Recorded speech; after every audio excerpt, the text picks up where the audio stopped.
Officer Brent Collar thought he owned the city. With a badge on his chest and hate in his heart, he led brutal raids against the homeless, especially targeting black men no one would miss. To him, Jameer Dawes was just another shadow on the street, another nameless body to disappear. But Collar was wrong. Because Jameer isn't just a homeless man. He's a former Delta Force commander, trained to survive, built to fight, and ready to expose the truth. People have been vanishing without a trace, and Collar is at the center of it. What he doesn't know is that the man he tried to crush is about to become the city's reckoning. This time, justice isn't knocking, it's coming through the door. Before we go any further, comment where in the world you are watching from, and make sure to subscribe. In the heart of a city that gleamed brightly to tourists, yet cast harsh shadows upon its forgotten souls, Jameer Dawes had learned the rhythm of survival, a subtle dance between silence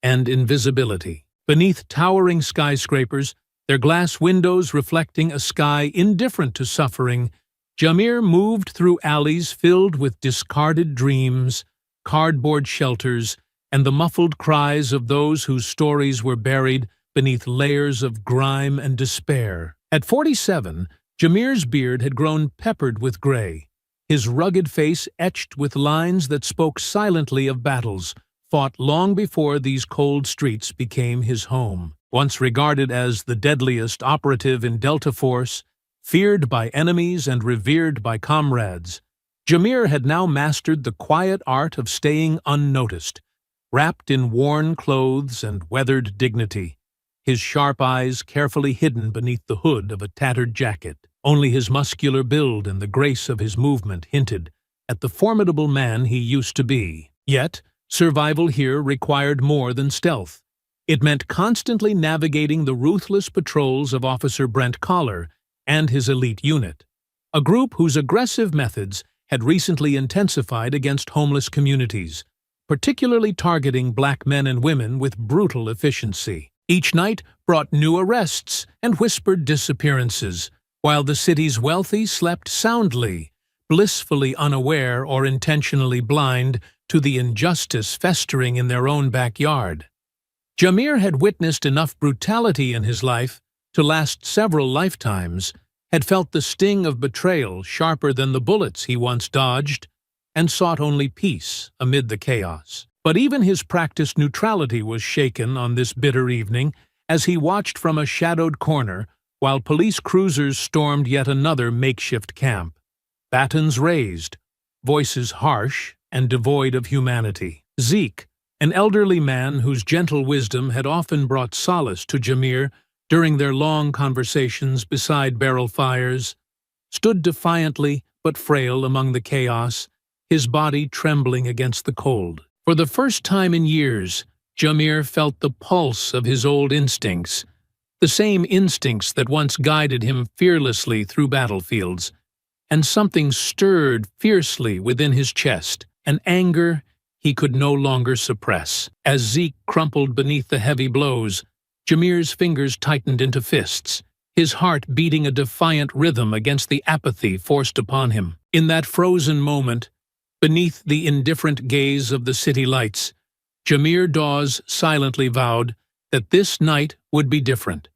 The shadows, long his refuge, would now become his weapon. Officer Brent Collar stepped out from his cruiser, his polished boots grinding against the gritty pavement beneath the cold glare of street lamps. He drew a slow breath, savoring the authority he wielded over this neglected corner of the city, a place society preferred to ignore. At 39, Collar had grown accustomed to the comforts his badge afforded him: power, control, and most of all, the freedom to act upon his own biases. Tonight, as always, his prejudices guided his hand, and his eyes scanned the makeshift tent city with thinly veiled contempt. The encampment was dimly lit by scattered fires and flickering lanterns, casting long, misshapen shadows of weary souls trying to rest. A cluster of tents formed a fragile refuge for dozens of homeless men and women, many black, many already victims of a system designed to forget them. Collar gave a curt nod to his men, who swiftly descended upon the settlement with calculated brutality, tearing away canvas shelters, overturning precious belongings, and scattering those who fled with no time to gather their meager possessions. "Let's clean this mess up," Collar barked to his fellow officers, his voice dripping with disdain. "Round them all up, and you know exactly who we're looking for. Leave the rest. We're not running charity." Jameer Dawes stood quietly near the fringes of the encampment, the shadows providing only thin protection against the intrusive police lights. His muscles tensed instinctively as he watched officers storm through the settlement, aggressively kicking aside the tents and belongings of the black occupants while callously ignoring those with lighter skin. A middle-aged woman pleaded with the officers for mercy as they dragged her husband away, only to receive harsh laughter and mocking imitations of her cries. Beside Jameer, Zeke shifted nervously, his old eyes clouded with despair. The elderly man had lived too many decades to believe things might change, yet witnessing the open cruelty remained agonizingly painful. Zeke placed a frail hand on Jameer's shoulder, sensing the anger that simmered beneath the surface. "Easy now," Zeke cautioned gently, his voice a whisper. "Don't let them bait you." From behind the police line, a small gathering of journalists stood watching passively, cameras held idly at their sides, lenses aimed downward, microphones silent. It was a familiar betrayal, one Jameer had come to expect from a city desperate to sanitize its image. Zeke followed his gaze, sighing deeply. "They see us as invisible, Jameer, maybe even less." Zeke whispered bitterly, shaking his head. "They look, but never really see." Across town, away from the chaotic destruction beneath the bridge, Detective Nina Greaves watched the evening news from her cluttered desk at the precinct. At 41, Nina had earned her reputation as meticulous and incorruptible, traits that set her apart in a department increasingly hostile to questions and scrutiny. She watched silently as news anchors briefly mentioned the successful removal of a dangerous homeless encampment, before quickly moving to lighter fare. Frustrated, Nina rewound security camera footage from her computer, carefully observing the violent police actions that never made it to the screen. Her heart tightened, recognizing Officer Collar in the center of it all. She'd been gathering evidence, quietly and methodically, sensing something deeply wrong at the core of these raids. An agenda that twisted justice into cruelty. Yet her superiors refused to listen, and whispers had reached her ears of pressure from powerful, unseen forces. Back at the shattered encampment, Jameer knew the older man was right. His life depended on staying invisible, silent, unnoticed. But tonight, it felt unbearably difficult. His fists clenched involuntarily as he saw Officer Collar personally dragging a frightened young black man from a tent by his shirt collar, tossing him roughly onto the pavement. "You people never learn, do you?" Collar sneered at the terrified young man sprawled on the ground. "We clean you out. You crawl right back. It's like rats. You're all the same." Jameer's jaw tightened, every muscle in his body urging him forward. Yet, discipline held him still, the painful internal struggle visible only in the hardening lines of his face. As Collar's men continued to single out the black residents, a younger officer named Jackson caught sight of Jameer, lurking quietly in the darkness. The rookie officer approached swiftly, flashlight beams stabbing into Jameer's eyes, temporarily blinding him. "You deaf? Or just dumb?" Officer Jackson snapped arrogantly. "Didn't you hear us tell you to move?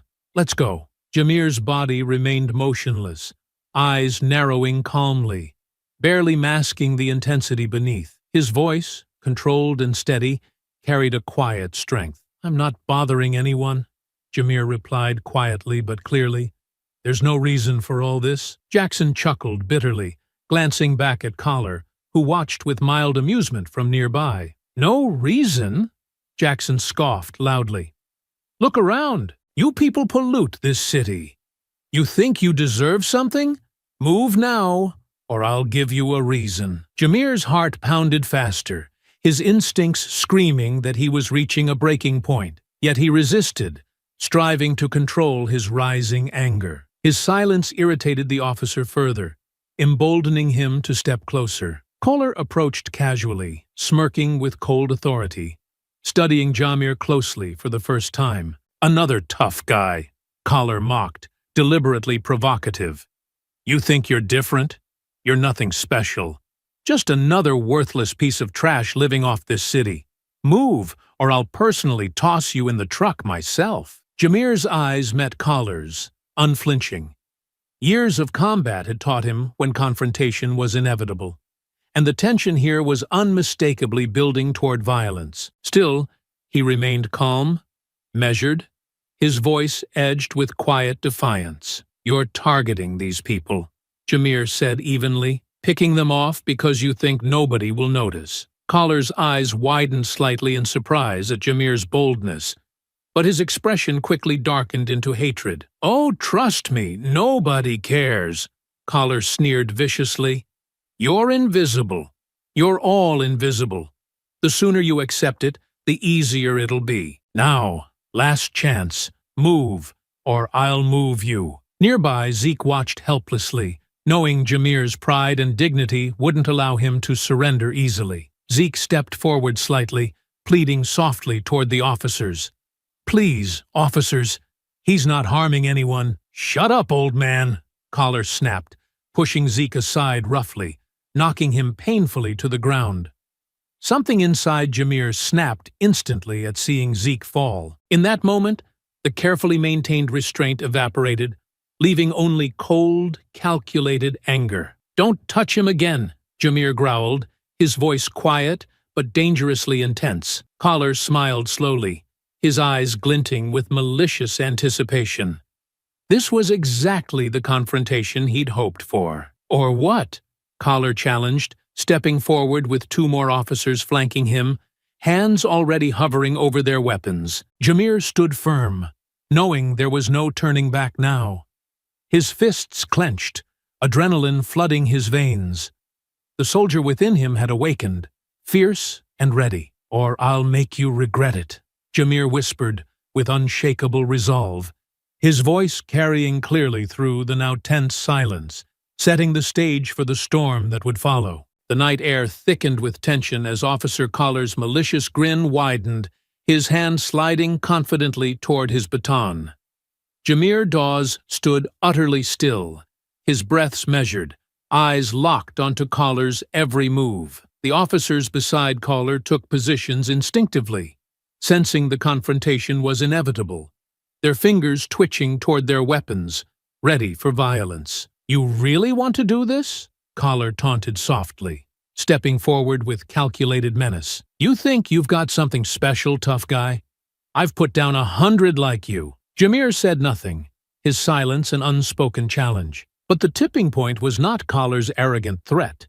It was Zeke's soft groan of pain from the pavement, the elderly man's dignity crushed beneath Kohler's boot. Jamir's instincts, honed by decades of lethal precision, snapped into sharp clarity, time itself slowing to a crawl around him. Kohler moved first, swinging his baton swiftly toward Jamir's ribs.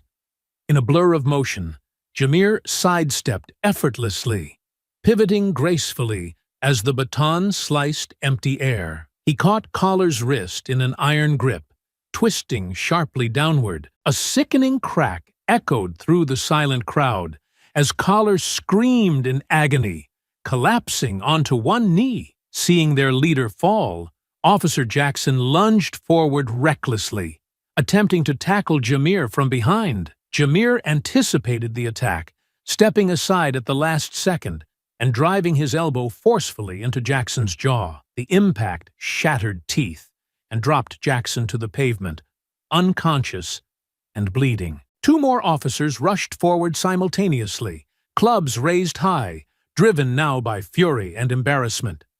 Jamir spun, narrowly dodging their heavy blows, his training evident in the lethal efficiency of his counterattack. He seized one officer's baton mid-swing, wrenching it from his grasp and cracking it sharply across the man's temple. The officer crumpled lifelessly at Jamir's feet. Zeke, still lying helpless on the ground, looked up with blurred vision, reaching weakly toward Jamir. "Jamir," Zeke gasped faintly. "They'll kill you. Get out. While you can." Jamir glanced down briefly, his eyes softening only momentarily, resolve etched into every hardened feature of his face. "I'm not leaving you, Zeke," Jamir replied fiercely, turning just in time as another officer attempted to strike from behind. Jamir caught the blow with brutal ease, countering swiftly and ruthlessly with a precise punch to the officer's throat, sending him choking and gasping to the ground. Each movement was executed flawlessly, muscle memory from countless battles guiding every action, ensuring he remained always 2 steps ahead of his attackers. But the confrontation was far from over. Sirens wailed in the distance, additional reinforcements swiftly closing in. Collar staggered back to his feet, clutching his injured wrist, his face contorted with raw hatred and humiliation. "Take him down! Do whatever it takes!" Collar spat venomously, his voice shaking with rage. "I want this animal off my streets!" Several officers advanced aggressively, wielding batons and tasers, desperation and fear evident in their eyes. The gathered crowd scattered, screaming and fleeing as the confrontation intensified. Jamir maneuvered skillfully around the parked car, anticipating and dodging each strike with calculated precision, his instincts sharper than ever. Zeke struggled to crawl away, but was brutally kicked aside by one of Collar's reinforcements. Jamir noticed this immediately, a wave of fury blazing within his chest. In an instant, he surged toward Collar, rapidly closing the distance and forcing the officer into panicked retreat. Jamir lunged forward, deftly disarming Collar, knocking his baton from his shaking grasp. The weapon clattered onto the pavement as Jamir drove his fist squarely into Collar's jaw, shattering bone and pride alike, sending the officer sprawling unconscious onto the street. Panting, Jamir quickly turned toward Zeke, who was barely conscious, bloodied and broken, his frail frame trembling beneath the harsh streetlights. "Hold on, Zeke," Jamir urged desperately, kneeling beside him, scanning quickly for an escape route as sirens grew louder. "Stay awake. I'll get us out." But before Jamir could lift Zeke, another wave of officers surged forward, weapons aimed directly at him, their eyes burning with murderous intent. Jamir slowly rose, fists clenched tightly, calculating his next move carefully, each breath heavy with adrenaline and resolve. A dozen weapons trained on him now, Jamir faced down the line of officers defiantly. He recognized he was outnumbered, but retreating would mean leaving Zeke at their mercy, a choice he would not make. For the first time in years, Jamir embraced the warrior he had always been, accepting this fight as one he could not avoid. "I said get down now," an officer roared, voice trembling slightly in fear and confusion at the sheer determination he saw in Jamir's stance. "Don't make this worse." Jamir narrowed his eyes, shifting his stance into an unmistakably combative posture, silently daring them to approach. He felt alive again, dangerously alive, fueled by a lifetime of suppressed rage, injustice, and raw survival instinct. "Come and take me," Jamir whispered fiercely, a quiet challenge slicing clearly through the charged silence. The officers advanced cautiously, batons raised, firearms drawn, unaware they had already underestimated the man before them. A man whose only remaining choice was now to fight. Time slowed to a crawl beneath the cold city lights as Jamir stood, surrounded, fists clenched tightly, every muscle taut with readiness. Around him, a growing circle of police officers approached cautiously, their faces twisted in frustration and anger, weapons aimed and batons held defensively. Jamir's steady breathing echoed calmly in his own ears, heartbeat pounding steadily in his chest, as his sharp, trained eyes scanned for openings, calculating his next strike. "Last chance!" an officer barked harshly, voice trembling slightly, with a mixture of fear and rage. "Put your hands behind your head, or we'll put you down." Jamir didn't respond. He simply shifted his weight slightly forward, feet planting firmly on the pavement, inviting the next attack. He knew negotiation was long past. Now was only the brutal language of survival, and he spoke it fluently. Two officers surged forward simultaneously, clubs slicing through the air with brutal force. Jameer ducked swiftly beneath their swings, countering with precision blows. One fierce jab cracked ribs. Another strike shattered an officer's jaw. Both men collapsed heavily, their screams punctuating the growing chaos. Yet even as Jameer held his own, a sudden, overwhelming blow crashed into his shoulder, followed immediately by another heavy strike to his back, staggering him to one knee. Pain flashed hot through his body, his vision momentarily blurred. "Take him down!" shouted another officer fiercely, swinging again. Jameer managed to catch the incoming strike, twisting savagely, snapping the baton free and driving it back into the officer's stomach, forcing him to crumple helplessly. But even as he rose again, another fist slammed brutally into the side of his face, splitting his lip and filling his mouth with the taste of copper. Nearby, Zeke lay curled helplessly on the pavement, his thin body trembling, bruised and battered. He reached weakly toward Jameer, barely conscious yet aware of the violence unfolding around him. "Stop it!" Zeke pleaded, voice weak but audible above the confusion. "Please, stop hurting him!" An officer turned suddenly toward Zeke, snarling in irritation, kicking him viciously in the ribs again. Zeke's groan pierced Jameer's consciousness deeper than any physical wound ever could, igniting a fresh surge of adrenaline and fury within him. "Leave him alone!" Jameer roared, turning violently toward Zeke's attacker. But before Jameer could reach the officer, another blow crashed down against his back, forcing him forward onto his knees once more. Officers quickly surrounded him, their clubs rising and falling mercilessly. Despite his elite training and hardened physique, the barrage of strikes began to overwhelm him, driving him downward with merciless precision. "Enough of this!" a desperate voice shouted from among the officers. "Cuff him!" But Jameer refused to be subdued, kicking out fiercely, knocking one officer off balance and sending another sprawling. Despite their numbers, the officers struggled to contain him. His defiance enraged them further, escalating their brutality until one panicked officer, eyes wide and hands trembling, drew his weapon. "Stand down!" another officer shouted in alarm, realizing the danger too late.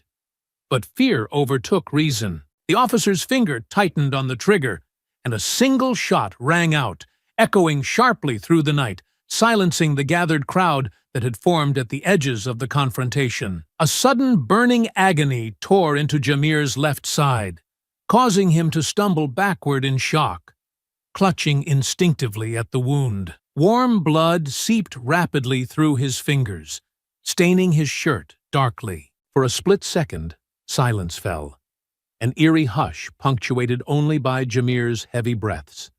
Then, chaos erupted. People screamed, scattering frantically as the echoing gunshot ignited panic throughout the encampment. Officers froze momentarily, shocked at the reckless discharge of a firearm in public view. The shooter stepped back, stunned at his own actions, dropping his weapon to his side. Jameer seized that split second of distraction, adrenaline overriding pain.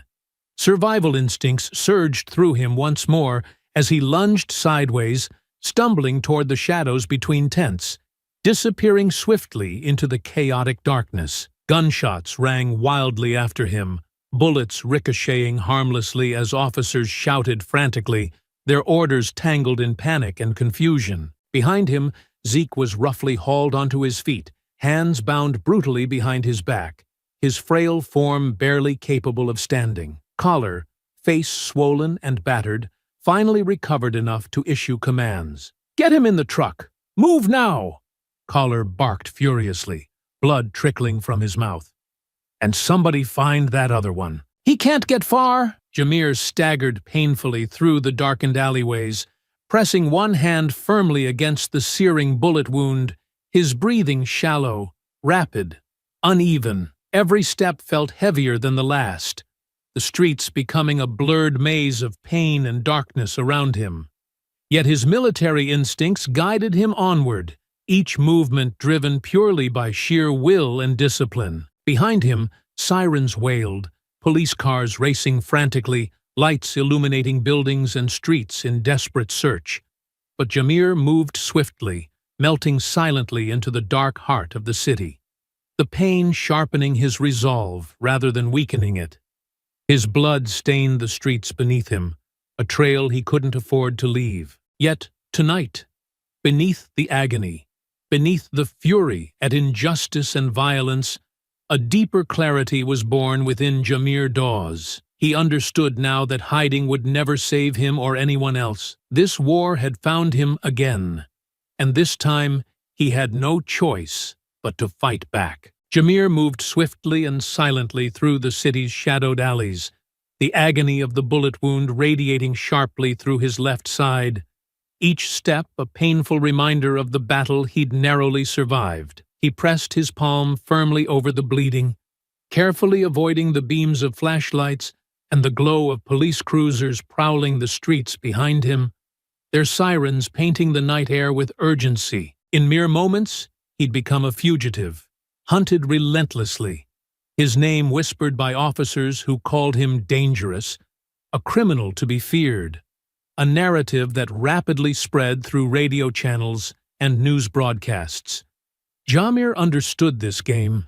He had lived it countless times before, across oceans and in war zones, hunted by enemies far deadlier and more cunning than the city's police force. Now, the memories returned vividly, flickering through his mind with startling clarity, fragments of past missions blending seamlessly into the present. He remembered nights in the barren deserts of Afghanistan, slipping silently through enemy camps beneath moonless skies, his pulse steady and his mind clear, every decision made between heartbeats. He recalled the dense jungles of Colombia, navigating thick foliage, every shadow and whisper a potential threat.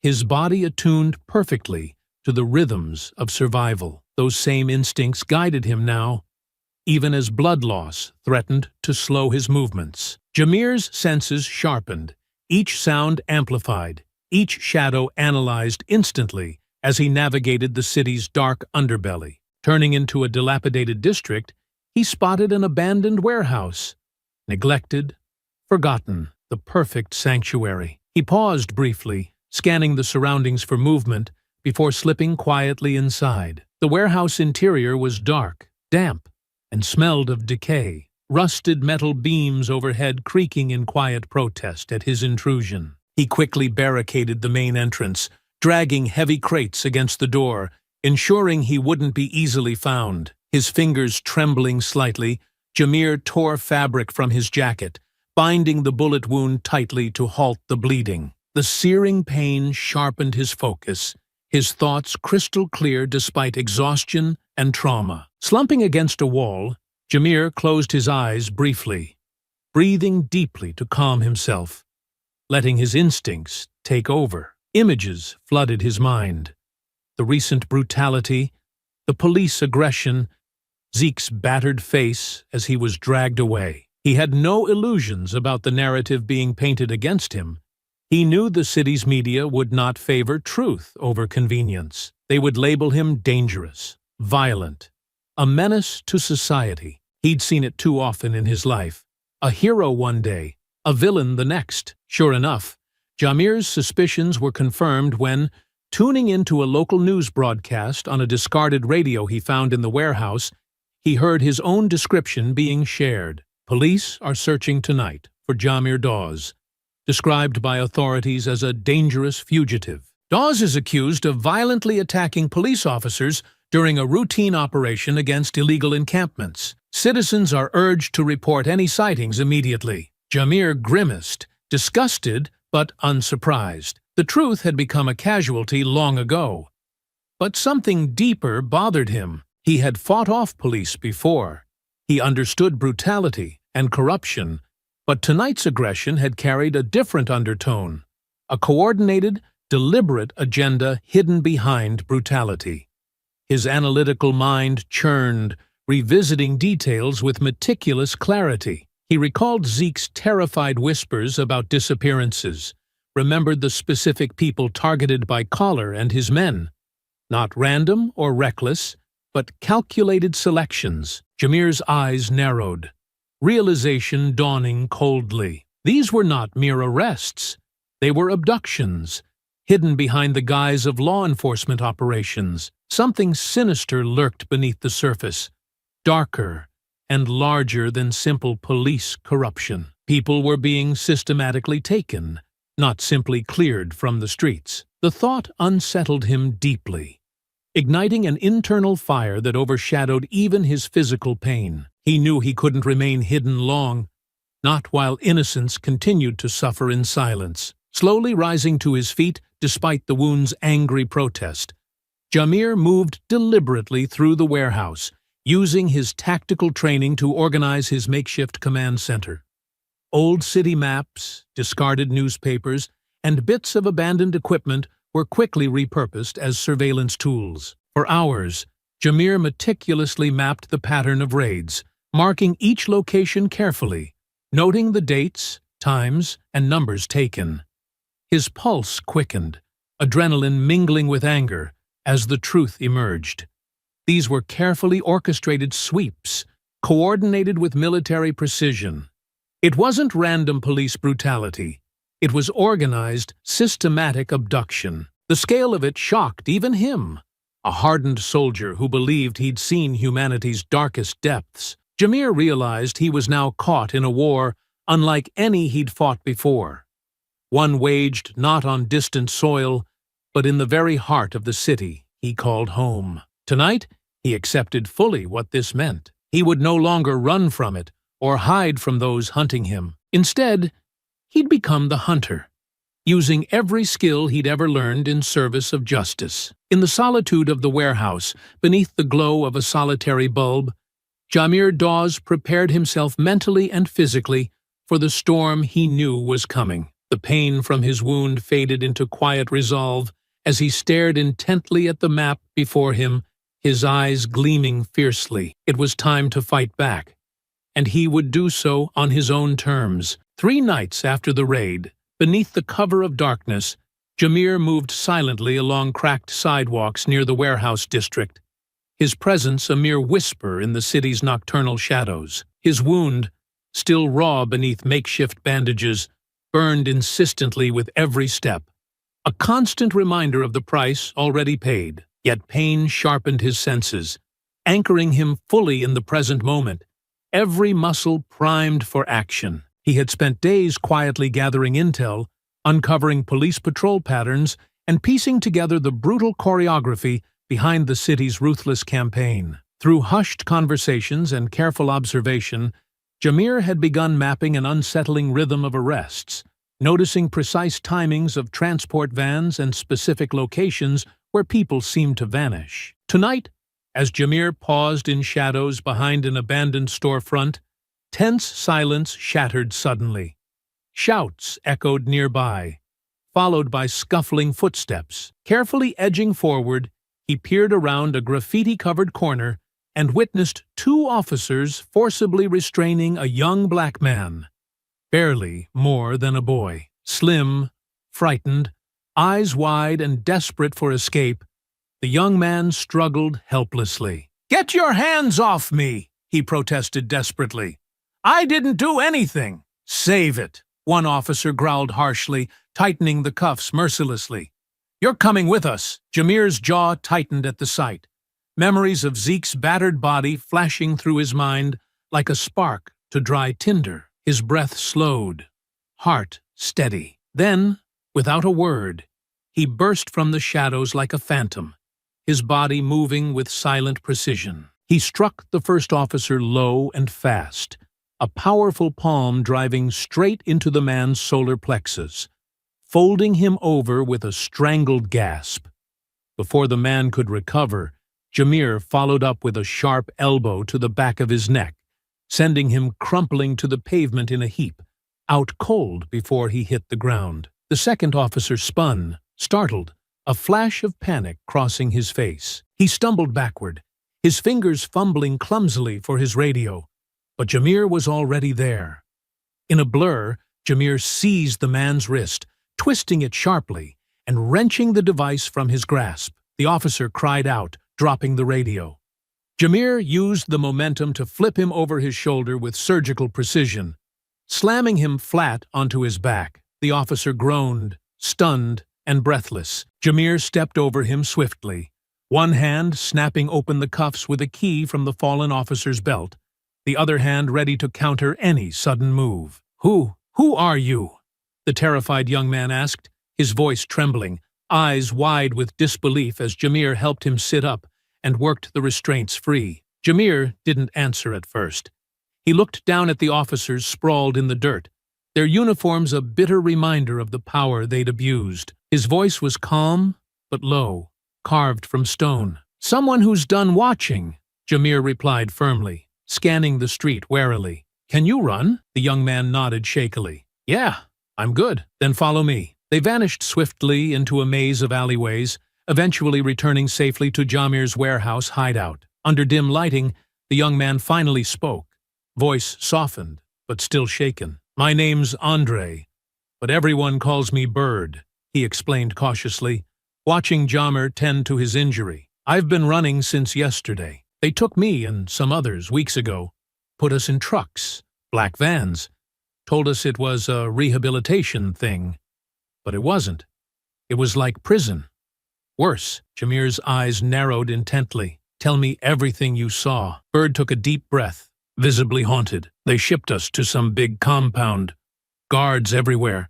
Fences, watchtowers. Made us work till we collapsed. If you slowed down, they beat you. Starved you. Said nobody cared enough to look." Jamir leaned forward, voice calm but intense. "How'd you get away?" Bird's gaze hardened. "Guards slipped up, left a gate open.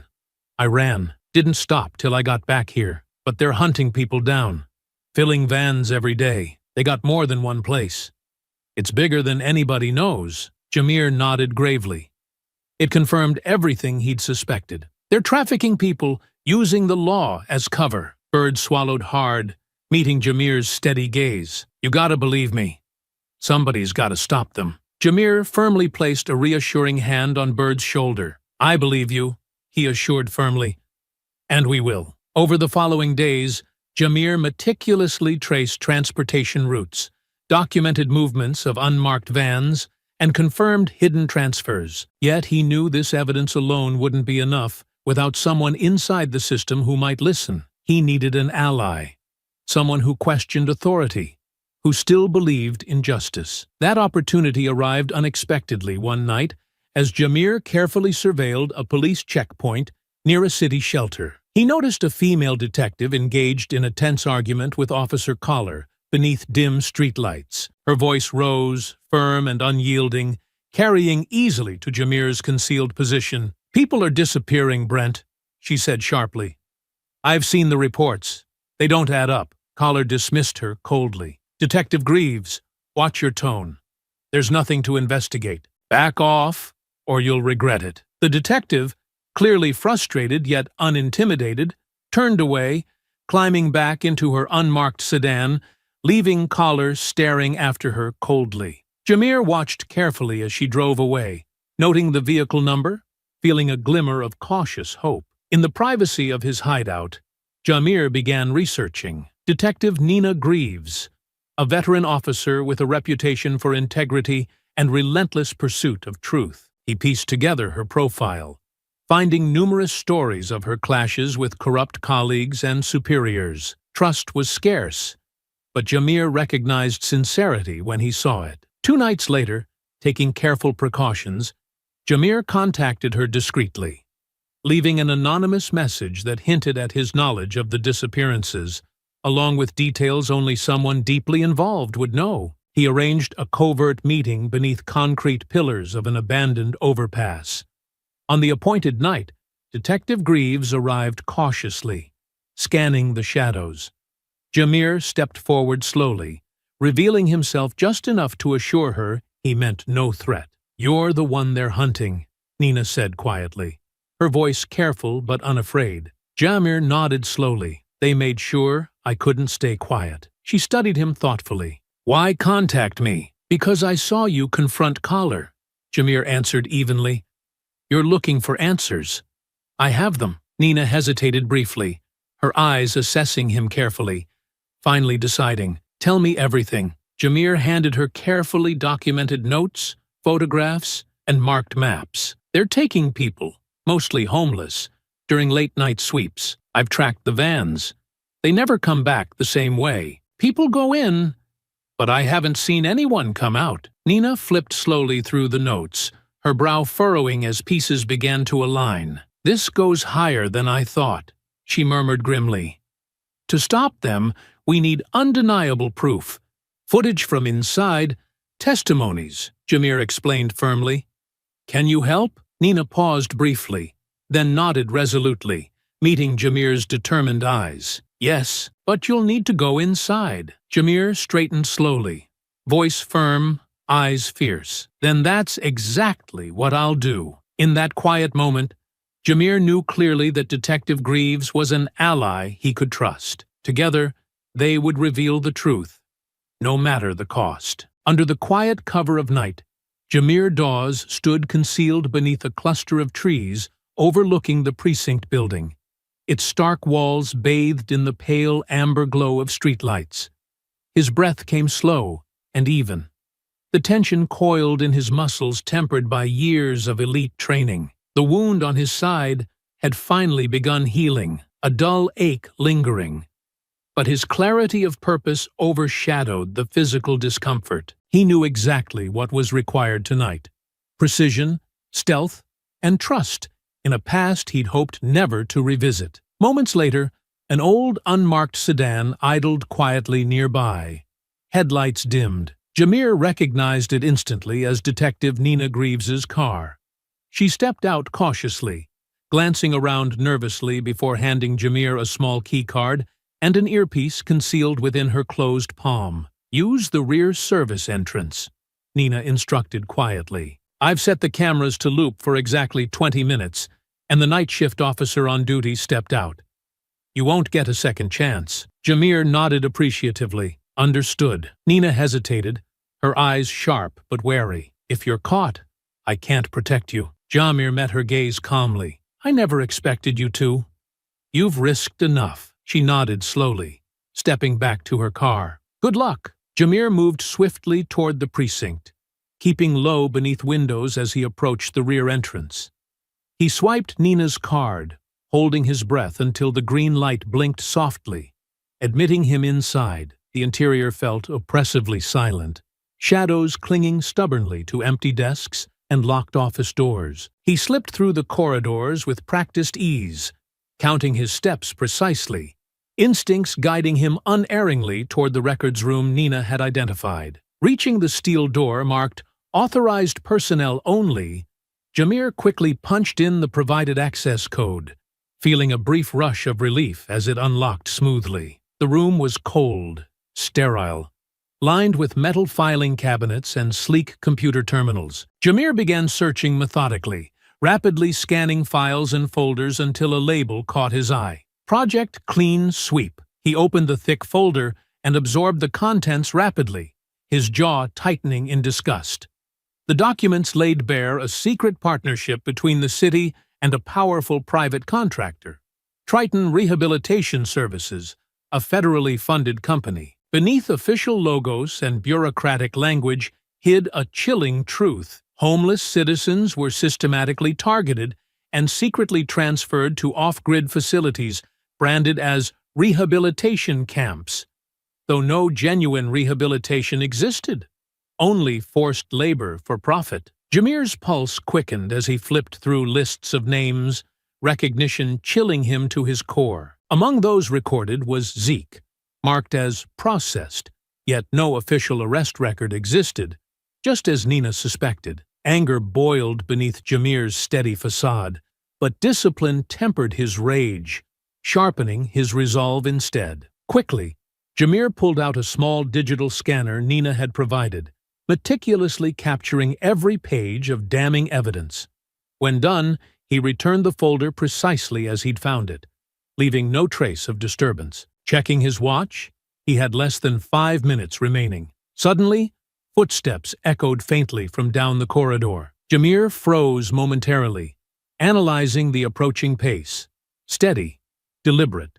Security patrol returning early. Thinking quickly, he slipped silently into a shadowed alcove, pressing tightly against the wall as the guard passed by, unaware of Jameer's concealed presence mere inches away. Once the guard vanished around a corner, Jameer swiftly exited the precinct, slipping into the welcoming darkness outside. An hour later, in the safety of the warehouse hideout, Nina reviewed the scanned documents with Jameer, her expression a mixture of disbelief and deep-seated fury. "Project Clean Sweep isn't just city corruption," Nina said quietly, voice tight with tension. "These camps are federally funded through Triton. They've been covering their tracks by never officially processing detainees.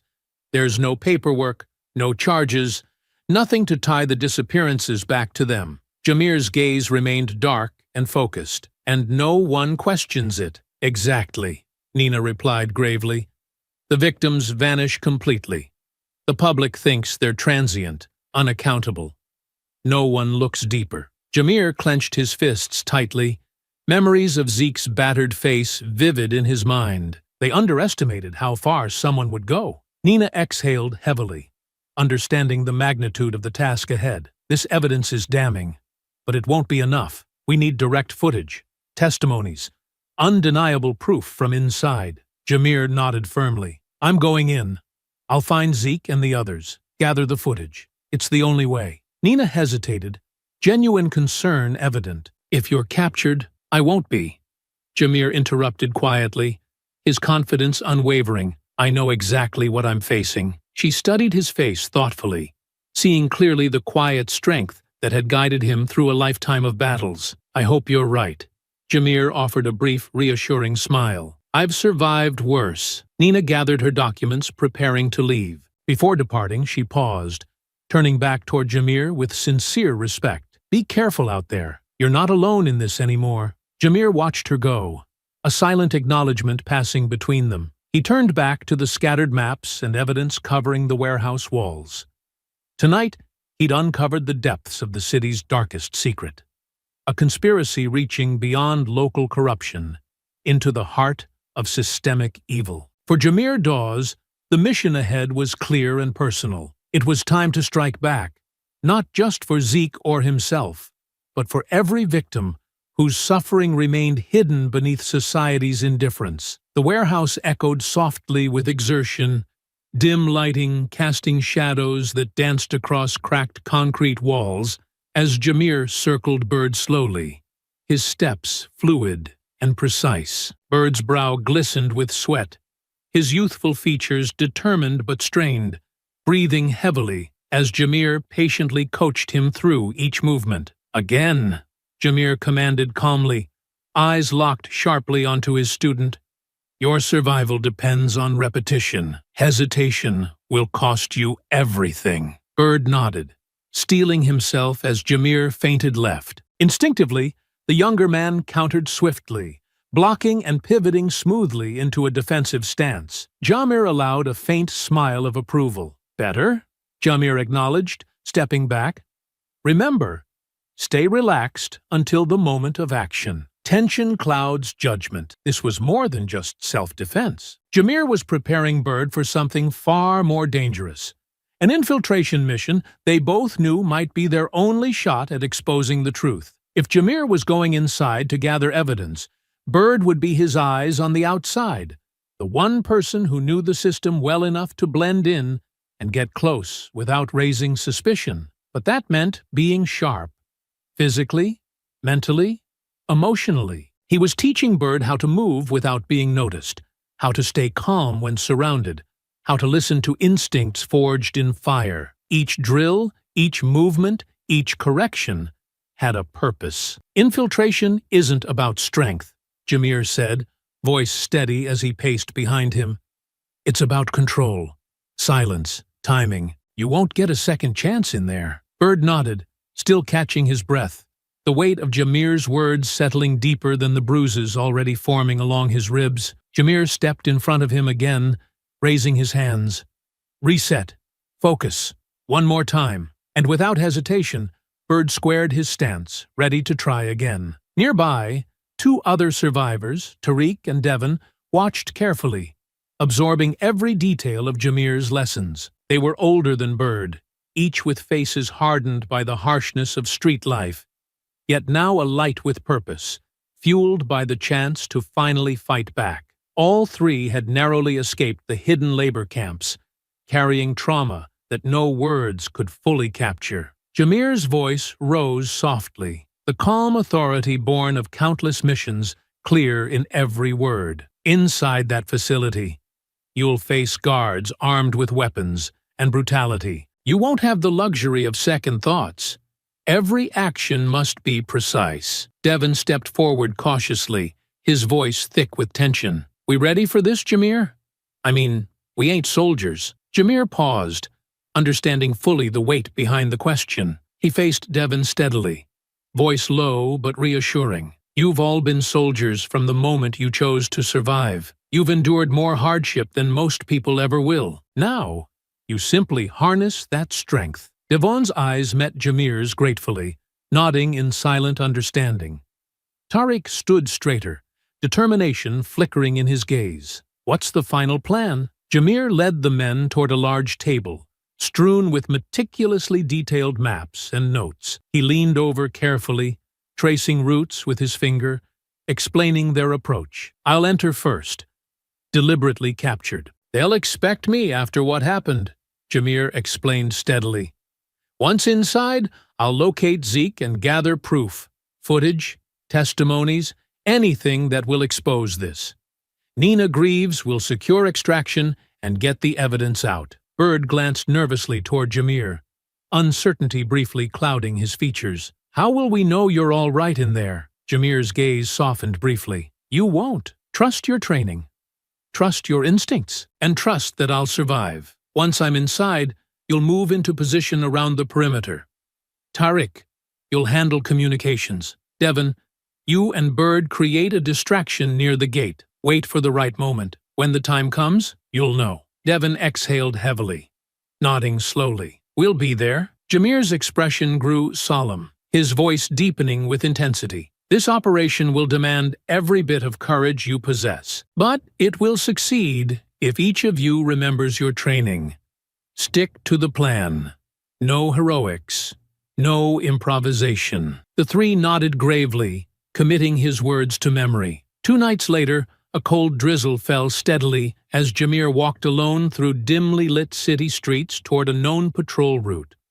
His heart beat calmly despite the risks ahead, adrenaline sharpening his senses as he spotted the patrol vehicle turning slowly onto the street. He positioned himself deliberately in their path, breathing deeply, steadying himself for capture. Headlights flooded his vision abruptly, the patrol vehicle skidding slightly as officers spotted him standing defiantly in the road. Doors slammed open, weapons raised immediately. Freeze! An officer shouted angrily, eyes wide with recognition.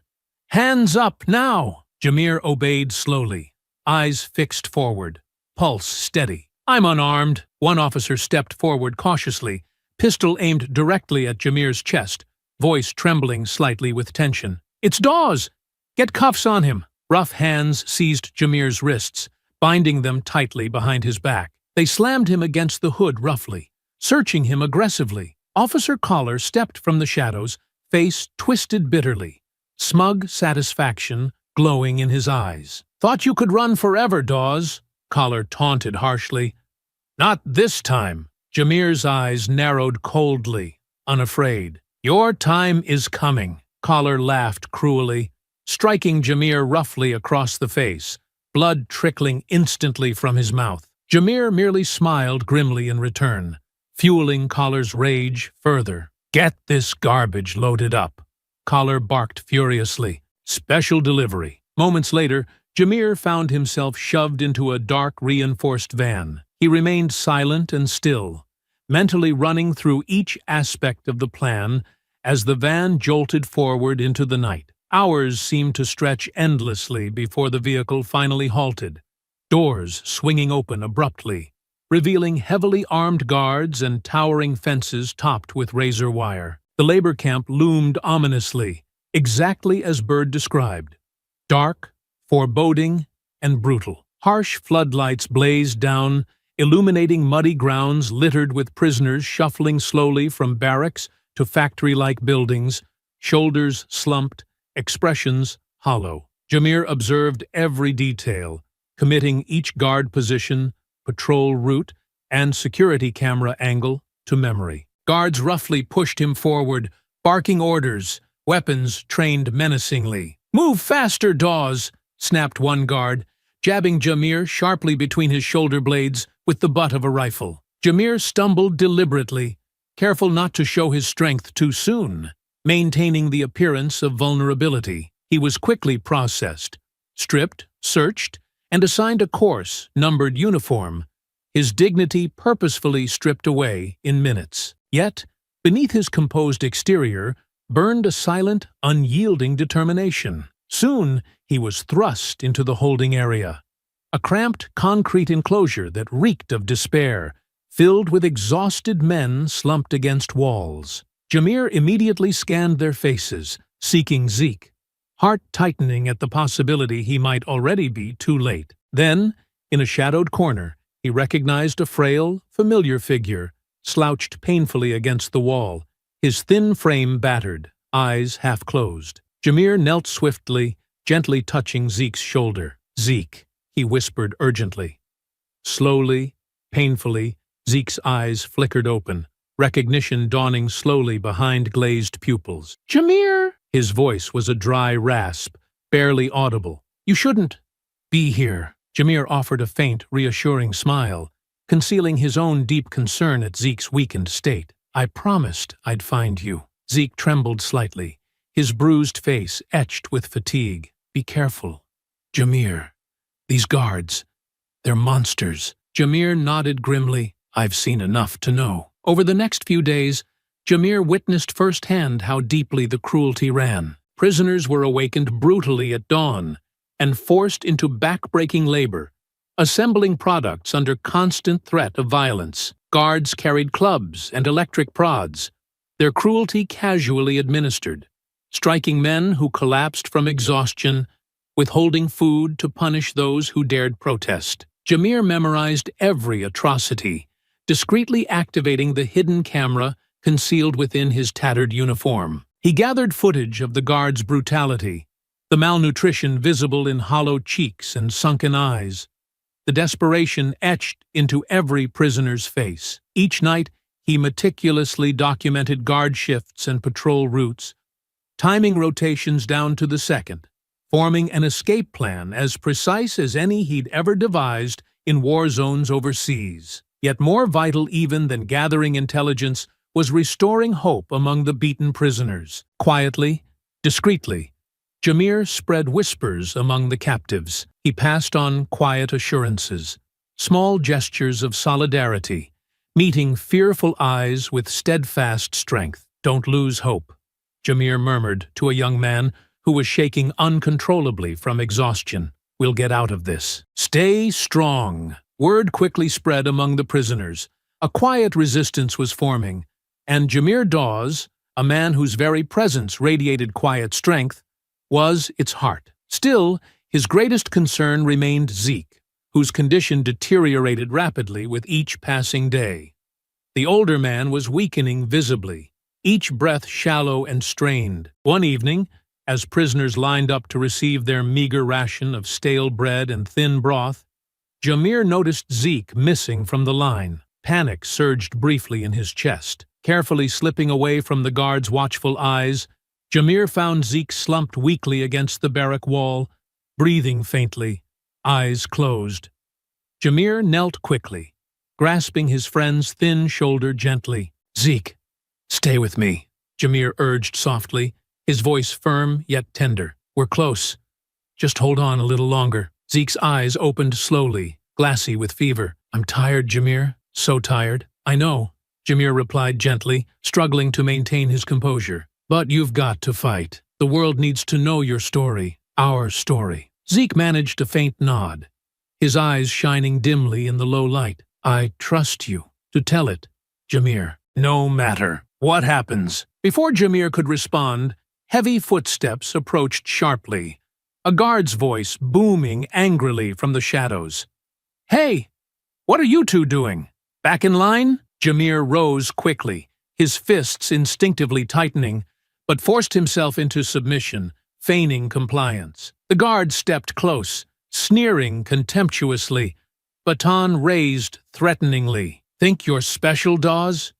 You're nothing here. Move now, before I give you a reason to crawl. Jameer offered no resistance, helping Zeke gently to his feet, steadying him carefully. His eyes, however, met the guard's fiercely, silently promising retribution. It was a gaze so intense, so filled with cold fury. The guard momentarily faltered, stepping back uncertainly before quickly regaining composure. That night, Jameer made his final preparations. Prisoners slept restlessly around him as he lay awake, mapping every step of the coming escape, visualizing each contingency. Quietly, carefully, he concealed the recorded footage in a small hidden compartment within his uniform, evidence crucial to exposing this hidden horror. Hours later, under the pre-dawn darkness, Jameer slipped from his bunk, moving silently through the barracks. He glanced briefly at Zeke, who slept uneasily, his breaths shallow yet steady. Jameer swore quietly to himself he would not leave without his friend. Pausing in the shadows, Jameer checked his watch, heart racing with adrenaline and anticipation. The hour had arrived. Soon, the perimeter alarm system would be disabled by Tariq, the gate compromised by Bird and Devon, and the prisoners freed from captivity. It would be chaos, but it would be their chaos, carefully orchestrated. Suddenly, a firm hand grabbed Jameer's shoulder from behind. He spun instantly, fist clenched tightly, ready to fight, but relaxed slightly upon seeing Bird, who had infiltrated the perimeter early. Everything's set, Bird whispered urgently. Tariq and Devon are in position. You ready? Jameer nodded firmly, eyes blazing fiercely in the darkness. Let's finish this. Bird hesitated briefly, glancing toward Zeke's frail form. He gonna make it? Jameer's jaw tightened resolutely, his voice unwavering. He has to. Bird met Jameer's determined gaze, drawing strength from the confidence he saw reflected there. Together they moved silently through shadows toward the barrack doors, hearts pounding with tension and purpose. Tonight, the hidden evil thriving beneath the city's blind eyes would finally be exposed. Tonight, justice would no longer be merely whispered. It would be shouted, undeniable and deafening. For Jameer Dawes, a soldier who had faced countless battles, this was the fight of his life.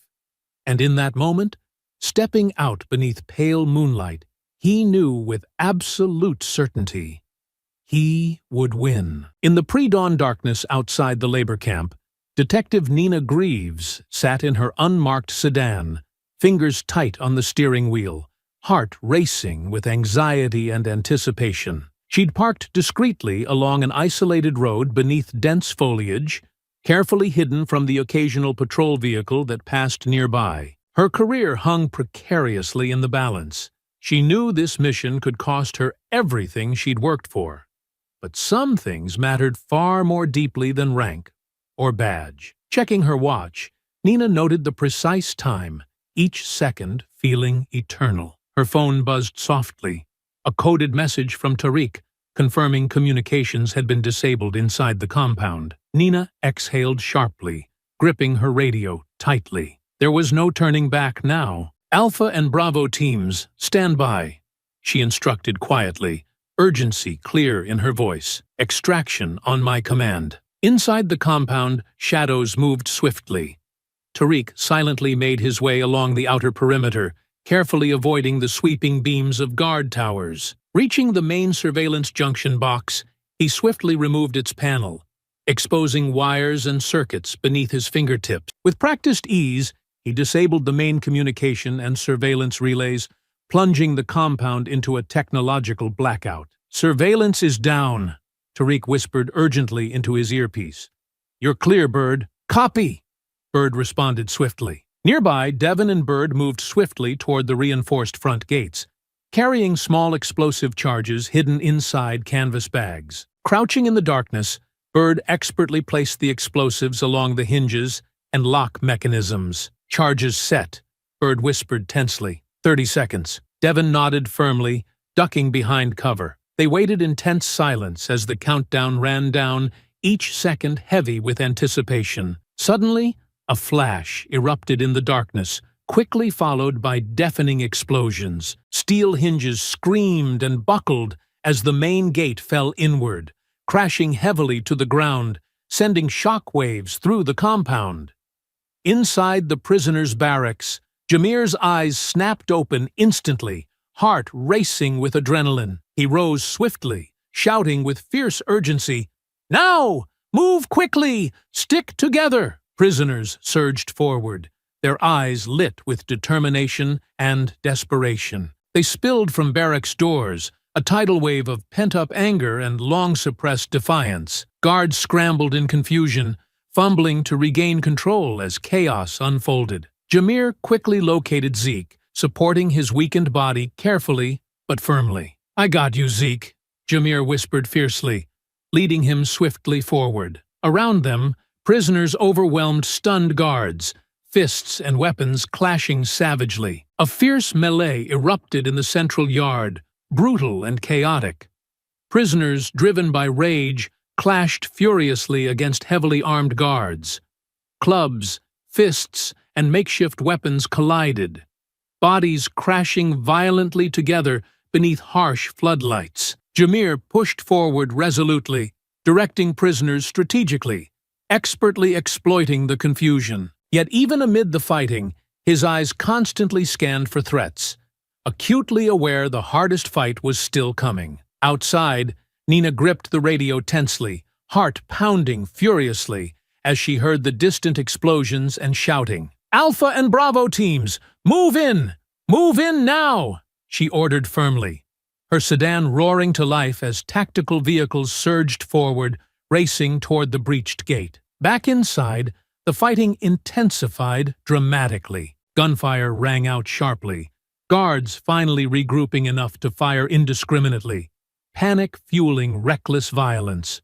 Prisoners fell, wounded but defiant, while others pressed forward relentlessly. Jameer surged forward, guiding Zeke carefully through the carnage toward extraction. Suddenly, Sergeant Casey Flint appeared, barreling through smoke and chaos, pistol drawn, eyes wild with rage and desperation. A broad, thick-necked man in his 50s, Flint moved with the hard discipline of an ex-military enforcer, but there was no honor left in him.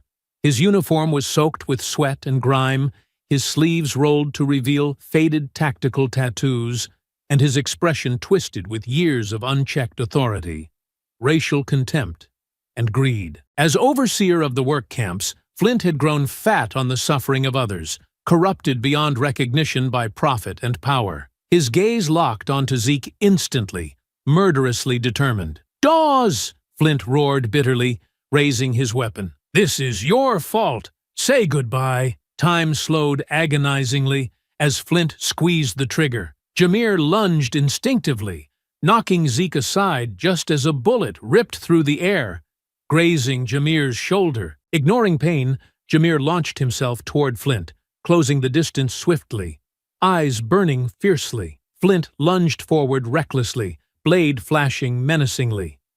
Jameer dodged fluidly, countering sharply, his elbow crashing brutally into Flint's jaw, knocking him sideways. Flint recovered quickly, swinging his blade wildly again, catching Jameer's arm lightly. Pain flared hotly, yet Jameer pushed forward relentlessly, seizing Flint's wrist and twisting viciously until Flint screamed in agony, dropping the knife to the dirt. With ruthless efficiency, Jameer drove his knee into Flint's abdomen, sending him collapsing, gasping to the ground. Flint lay helpless, eyes glazed with defeat, face twisted in disbelief. Flint fired again, narrowly missing Jameer as prisoners scattered desperately from the exchange. Jameer collided into Flint brutally, knocking the pistol from his grip, sending it skittering across the dirt. Both men grappled furiously, struggling savagely for control. Flint snarled viciously, striking Jameer hard across the jaw, but Jameer countered swiftly, driving his fist powerfully into Flint's ribs, feeling bone yield beneath the blow. Stumbling back, Flint desperately drew his combat knife, his face contorted with pain and rage. "I'll gut you like the animal you are," he spat venomously. Jameer circled calmly, his voice dangerously quiet. "You've mistaken the animal here." Before Jameer could restrain him, Flint rolled onto his side, seizing a fistful of loose dirt and flinging it desperately toward Jameer's eyes. Momentarily blinded, Jameer staggered back, furiously wiping his eyes clear. Flint seized the brief opportunity, launching upward and slamming his shoulder brutally into Jameer's chest, sending both men crashing violently into the dirt. They rolled across the bloodied ground, each fighting savagely to gain dominance, fists colliding with unrestrained brutality. Flint's fingers closed tightly around Jameer's throat, teeth clenched, eyes blazing with murderous fury as he pressed down, leveraging his full weight. Jameer gasped sharply, vision blurring as his lungs burned for air, his powerful arms straining desperately against Flint's iron grip. "Die like the rest of them!" Flint hissed venomously, pressing harder, his knuckles whitening. Jameer's world darkened around the edges, panic briefly flaring within him, instinct taking over. Summoning every ounce of remaining strength, Jameer drove his knee violently upward into Flint's lower back, striking repeatedly until Flint's grip loosened just enough. With an explosive burst of force, Jameer twisted beneath him, breaking Flint's hold and slamming his fist upward into Flint's exposed throat. Flint recoiled violently, choking, gasping desperately as he fell backward, coughing harshly. Jameer rolled aside, desperately inhaling fresh air, his bruised neck throbbing agonizingly. Both men staggered upright slowly, battered and bruised, yet each refusing defeat. The riot raged around them unchecked, prisoners clashing fiercely with guards, explosions echoing in the distance. Yet for Flint and Jameer, nothing existed beyond the brutal struggle they now faced, each determined that only one would survive. Flint charged again, fists raised furiously, his eyes wild with desperation and fury. Jameer braced himself calmly, waiting until Flint closed the distance, then countering sharply with a precise combination. Jab, cross, elbow strike, each impact brutal, bone deep, precise. Flint staggered backward, blood streaming from his broken nose, teeth clenched defiantly. "You're finished, Dawes!" Flint spat savagely, rushing Jameer again, fists flying wildly, driven now by sheer desperation. Jameer deflected Flint's reckless strikes expertly, absorbing heavy blows while returning calculated strikes that systematically dismantled Flint's defenses. His training dominated every instinct now, cold precision mixed with unyielding rage. Finally, he feinted left, baiting Flint into an unbalanced lunge. As Flint stumbled forward, Jameer struck sharply downward with his elbow, cracking it mercilessly across Flint's collarbone. The sickening snap echoed sharply, and Flint collapsed, screaming hoarsely in agony. Yet somehow, Flint rose again, eyes unfocused, arm hanging limply, breath ragged and uneven. He staggered unsteadily, hatred fueling every desperate step forward, unarmed yet determined to kill Jameer with his bare hands. Jameer's fists tightened, preparing to end the fight decisively. But unexpectedly, Flint reached swiftly to his ankle, pulling free a small, hidden blade. Jameer reacted an instant too late, the blade slicing brutally across his side, agony tearing through his body. Jameer staggered, gripping his side tightly, fresh blood seeping between his fingers. Flint grinned wildly, sensing victory near. "Not so tough now, Dawes," Flint taunted breathlessly, stepping forward shakily. "I'm going to enjoy watching you bleed out." Jameer exhaled sharply. Fighting the surge of dizziness that threatened to overwhelm him, he straightened resolutely, ignoring his pain, eyes darkening with cold fury. "You've taken your last life, Flint," he whispered harshly. "This ends now." Both men circled warily, wounds slowing them, breathing labored, bodies bruised and battered beyond normal endurance. Flint lunged forward again, blade poised lethally, but Jameer reacted swiftly, sidestepping fluidly, gripping Flint's wrist tightly and twisting sharply backward, forcing Flint to cry out and drop the blade. Jameer struck mercilessly again, repeatedly driving his fists into Flint's battered torso, each blow delivered with calculated brutality. Flint collapsed, helpless and groaning weakly in the dirt, his body finally surrendering beneath Jameer's relentless assault. Yet Jameer hesitated, standing above Flint, fists clenched, chest heaving. He stared down at his defeated enemy, torn between vengeance and mercy, memories of countless injustices flashing vividly through his mind. Flint met his gaze weakly, hatred now mixed with desperation and fear. Jameer exhaled slowly, the tension draining from his clenched fists. "You're not worth it," he muttered bitterly, stepping back slowly.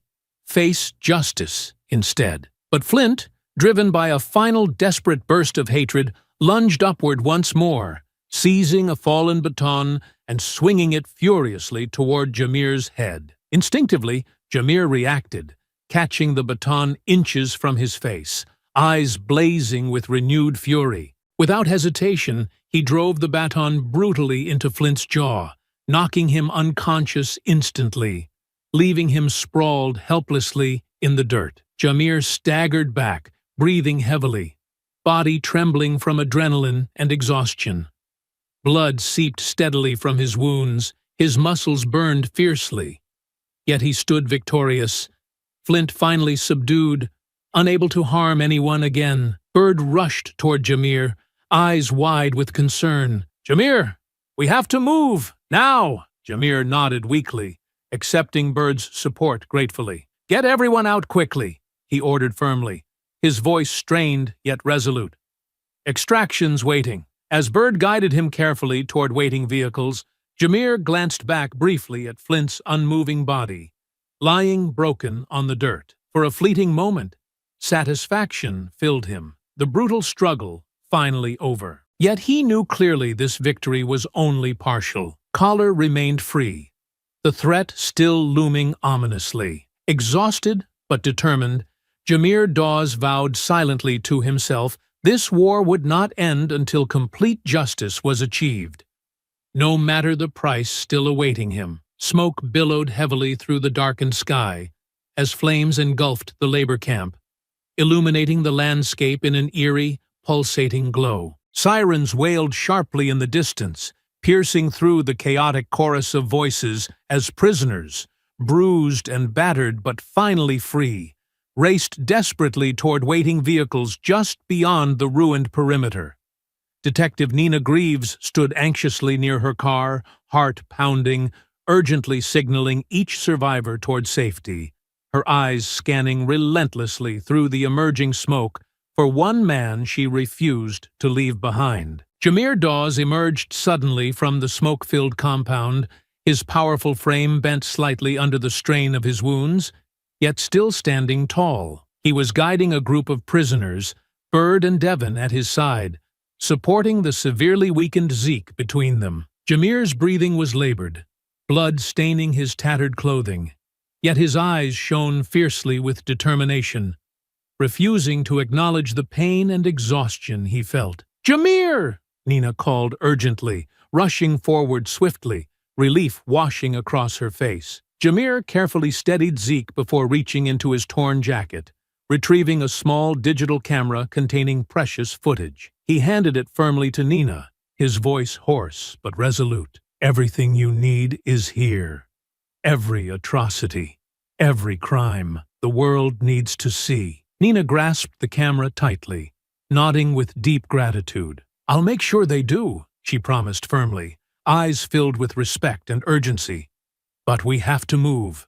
More authorities are inbound." Jameer turned quickly, signaling toward the waiting convoy of vehicles. "Everyone move!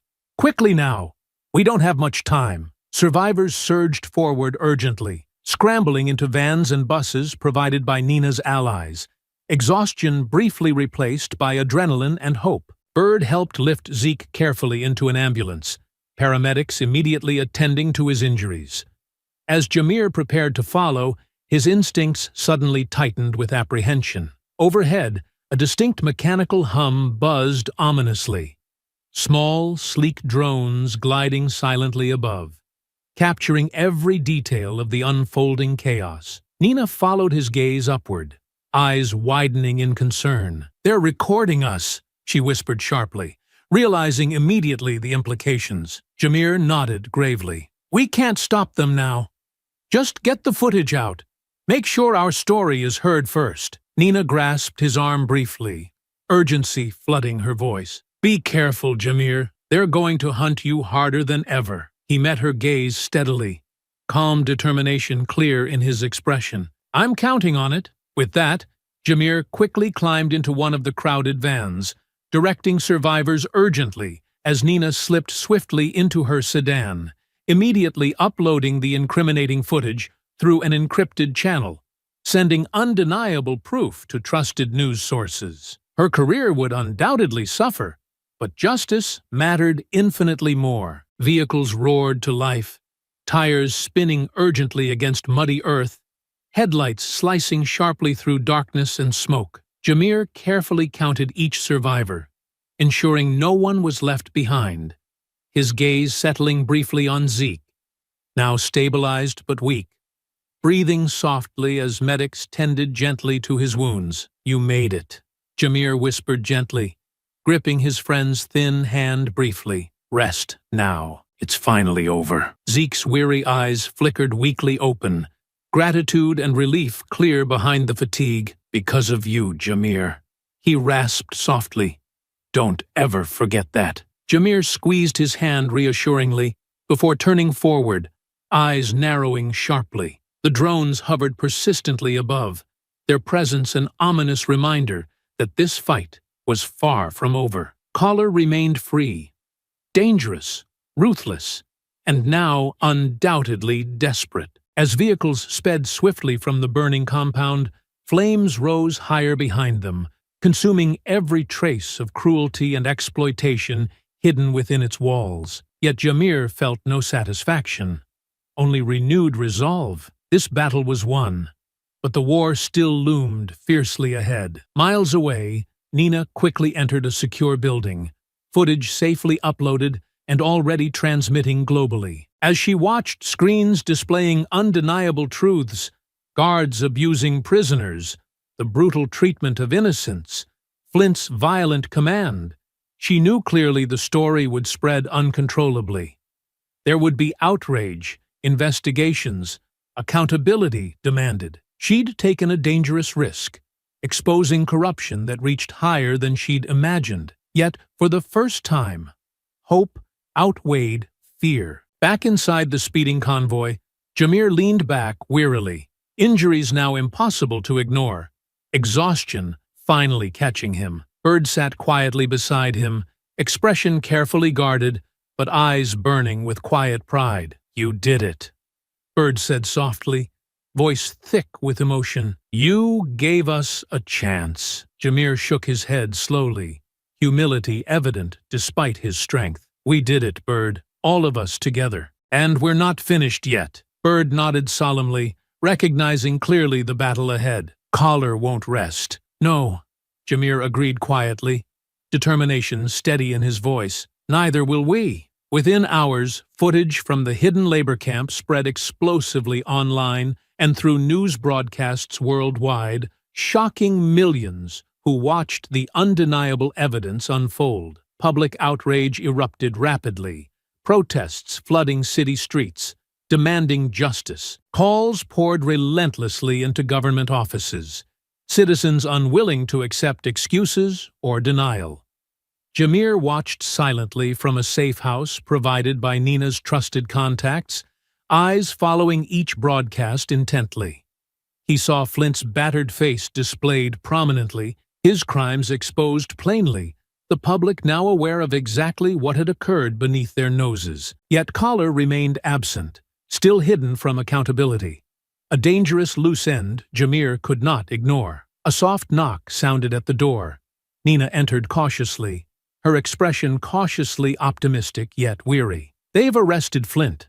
Politicians are scrambling, heads will roll," she reported quietly. "But no sign of Collar yet." Jameer nodded slowly, unsurprised, yet disappointed. "He's out there, waiting. He'll retaliate." Nina stepped closer, sincerity clear in her eyes. "Whatever happens next, you won't face it alone. People finally see the truth. They won't turn away now." Jameer exhaled slowly, accepting her words silently, grateful for her courage and loyalty. "We made a difference," he acknowledged quietly, voice filled with quiet pride. She smiled faintly, placing a reassuring hand on his shoulder. "You did. You reminded us justice still matters." As Nina left quietly, Jameer remained alone, contemplating the long road still ahead. Pain radiated through his battered body, fatigue heavy upon him, yet within him burned an unyielding resolve. Tonight, they'd exposed horrors hidden behind lies and silence. Tonight, they'd reclaimed dignity stolen from the powerless. Yet Jameer knew clearly his mission was not complete until Collar faced justice fully. Jameer Dawes stood slowly, ignoring pain and exhaustion, eyes narrowing fiercely. The war he'd waged against corruption and cruelty had reached a turning point, and he would see it through to the very end. Justice was no longer a distant hope. It was inevitable, unstoppable, and Jameer would make sure of it. The city awakened in outrage. Dawn broke over streets filled with thousands of protesters chanting fiercely, their voices unified in demands for justice. News of the leaked footage had ignited a firestorm that swept rapidly through every corner of society. Signs bearing images of battered survivors rose defiantly above crowds. Slogans condemning the city's cruelty painted starkly in bold letters. People marched tirelessly, determined not to rest until accountability was absolute. In a secure hotel room overlooking the downtown protests, Jameer Dawes stood silently, arms crossed, watching the sea of faces below. His wounds, freshly dressed, still ached deeply, yet the pain felt distant, overshadowed by the determined cries for justice echoing upward. Beside him, Detective Nina Greaves reviewed a thick stack of documents and testimony she'd painstakingly prepared for the grand jury. Nina glanced at Jameer, sensing his quiet turmoil. "This is only the beginning," she reminded him softly, her voice filled with conviction. "They'll hear every word." Jameer nodded slowly, eyes remaining fixed on the streets. "They deserve answers and justice." "They'll get both," Nina assured firmly. "And Collar will pay." At that moment, Nina's phone buzzed sharply.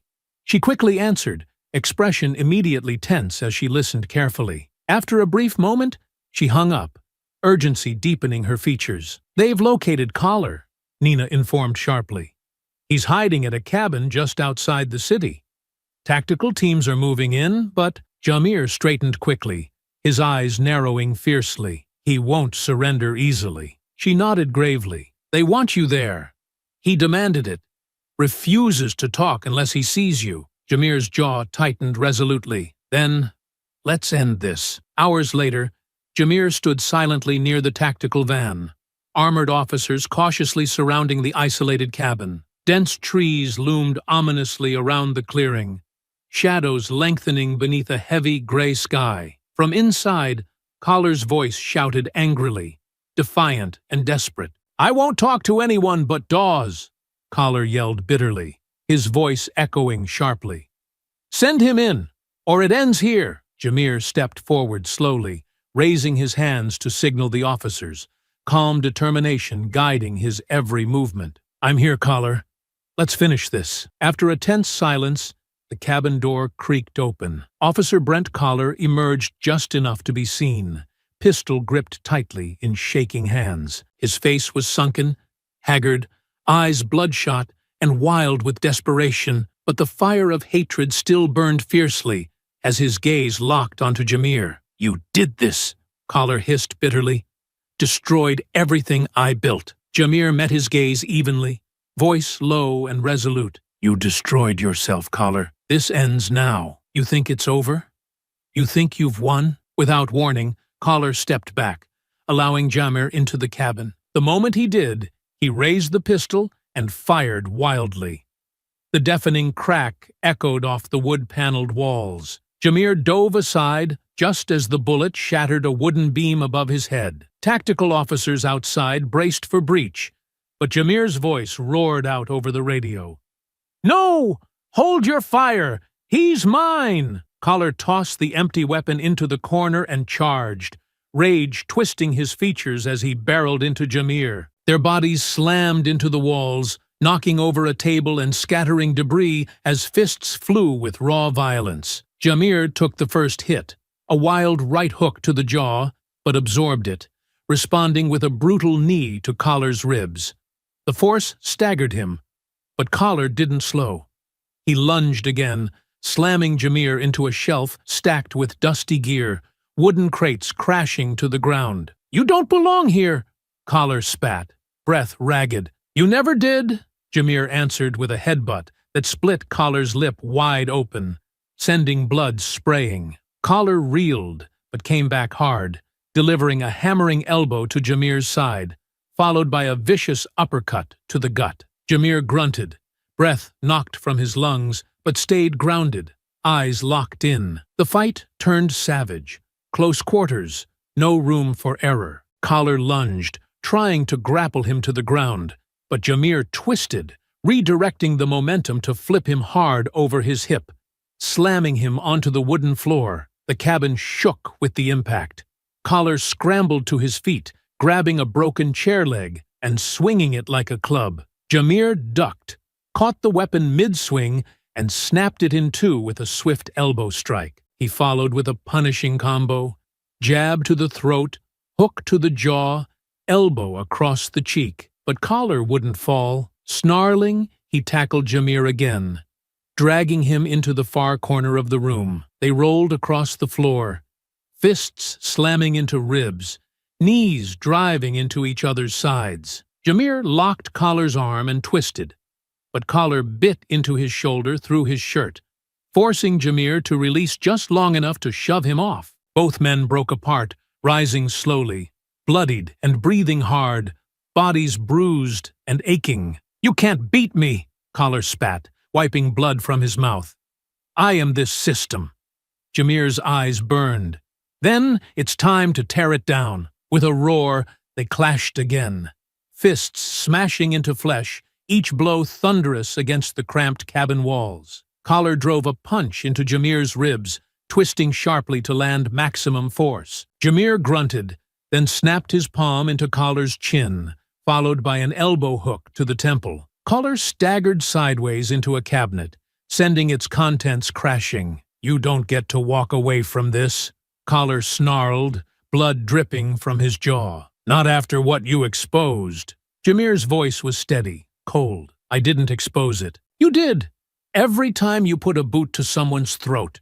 Collar charged again, aiming low, trying to sweep Jameer off his feet. Jameer pivoted, grounded himself, and caught Collar in a clinch, delivering two sharp knees to his side before Collar broke free with a desperate forearm across the face. The blow staggered Jameer. Blood streamed down his cheek. Collar grabbed him, hauling him toward the stone hearth and trying to slam him into it. Jameer resisted, twisted, then reversed, driving Collar headfirst into the wall beside the fireplace. "You think you're some kind of hero?" Collar growled through clenched teeth, trying to recover. "You're just another body waiting for the dirt." Jameer didn't answer. He slammed his head backward into Collar's nose with a sharp crack. Collar cried out, stumbling. Jameer turned, launched a spinning back fist, and sent him flying into a wooden table that splintered beneath him. Both men stumbled, soaked in sweat and blood, clothes torn, knuckles raw. "You led them into cages," Jameer said darkly. You called that protection? Collar roared, grabbing a fire poker from beside the hearth and swinging it wildly. Jamir ducked, stepped inside the arc, and trapped Collar's arm. He twisted it violently until the weapon clattered to the floor, then swept Collar's legs from beneath him, slamming him down hard. But Collar rolled with the fall and kicked upward, catching Jamir in the gut, sending him back a step. He scrambled up, throwing a barrage of punches, fast, desperate, accurate. Jamir blocked, parried, left, right again, then fired a sharp blow to Collar's neck, followed by a brutal hook to the temple. This time, Jamir dropped to a knee from a counterpunch that landed clean. Collar charged. Jamir sprang upward from the crouch, driving his shoulder into Collar's chest, lifting him off his feet and slamming him onto the hardwood floor. He mounted him and unleashed hammer fists, raw and punishing, blood spraying with each impact. Collar twisted, grabbing Jamir's shirt, dragging him into another roll. Now, Collar was on top. He pinned Jamir's arms and drove his forearm across his throat, choking him, eyes wide with desperation. Jamir's legs coiled, locking around Collar's waist, and with a sudden thrust, he flipped them again, slamming Collar against the floor. Breathing hard, Jamir rose to his knees, pressing one firmly into Collar's chest. "Give up!" Jamir barked, voice hoarse. "It's over!" Collar's face twisted in rage, teeth bared. "Never! You think cuffs and trials fix this? They'll bury the truth just like they always do." Jamir's fist hovered in the air, trembling with fury. Not this time. Not with the world watching. Collar suddenly swung upward, with a last-ditch punch, catching Jamir across the jaw. Jamir reeled, and Collar used the moment to roll free, grabbing a shard of broken wood from the cabin's shattered wall. He slashed it like a blade, grazing Jamir's side, ripping through fabric and skin. Jamir winced, but stayed on his feet, catching Collar's wrist, twisting it brutally until the makeshift weapon clattered to the ground. He used Collar's own momentum to spin him, trap him in a rear chokehold. Collar thrashed wildly, trying to break free, but Jamir's arms tightened with surgical control, squeezing until the fight bled out of the man inch by inch. "End it!" Collar choked. "Do it! Kill me!" Jamir didn't move, holding him just long enough for the fight to drain completely from his limbs. Then he shoved Collar face first into the floor and held him there. Not to kill, but to show him exactly how helpless he'd become. Tactical boots splashed through the clearing as officers rushed in, weapons lowered, expressions stunned. Jamir rose slowly, chest heaving, bloodied but unbroken. "It's over," he said, and this time, no one argued. Nina entered swiftly behind them, eyes widening with relief and gratitude at seeing Jamir still standing. "You did it," she breathed quietly. Jamir nodded slowly, exhaustion heavy, yet satisfaction evident. Now, justice can be served. Sunlight streamed through tall courtroom windows, illuminating the polished wooden benches packed with reporters, survivors, families, and concerned citizens. Cameras focused silently on Jamir Dawes as he calmly approached the witness stand.